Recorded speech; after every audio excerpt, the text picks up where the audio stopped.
Hey, it's Rick Quattro here. I'm going to show you how to install ExtendScript scripts for FrameMaker. And this would apply to custom scripts that I've written for you or off-the-shelf scripts that you may have purchased from my website. So here's a script here in our downloads folder. And what we're going to do is we're going to copy it and put it in a safe place. So let's go to our documents. And we've already created a folder called software, and you want to put it somewhere where you can back it up. So I'm going to paste it in here, and I'm actually going to unzip it right in here. So I'm going to say extract all. I'm going to allow it to create that folder. And there we have our software. Now what ends up happening is usually there'll be a series of one or more files in here that will be your scripts, and maybe some auxiliary files like documentation, settings files, and so forth. So depending on your installation instructions, you may want all of them.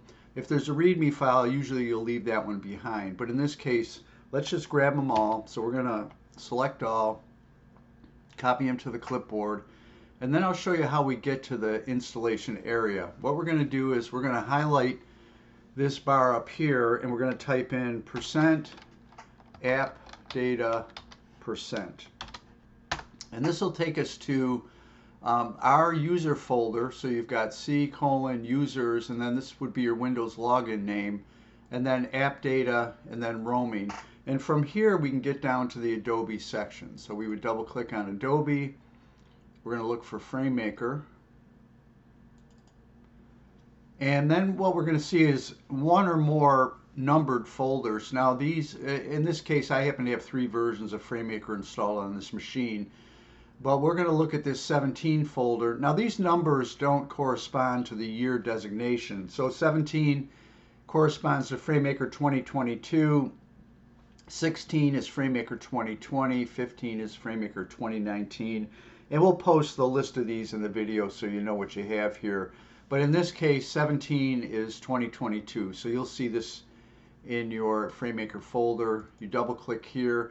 Now, what you're looking for here is a startup folder. Now, if you haven't purchased any scripts or installed any scripts, you may not see a startup folder.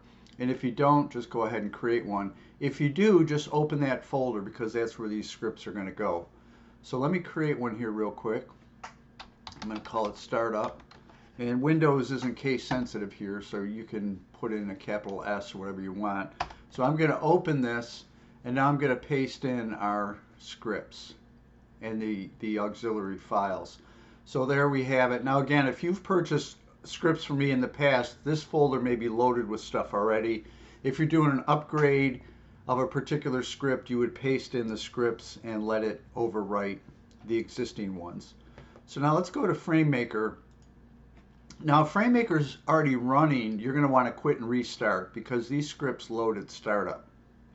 So we have FrameMaker loading here, and let's create a new document.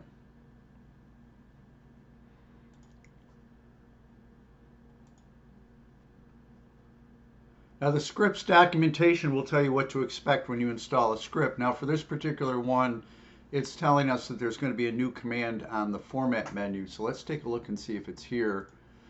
And there it is, export selected formats. And again, we looked at the documentation. It said when you install the script, you should see this or that or whatever the particular script is. In this case, this is what we're expecting.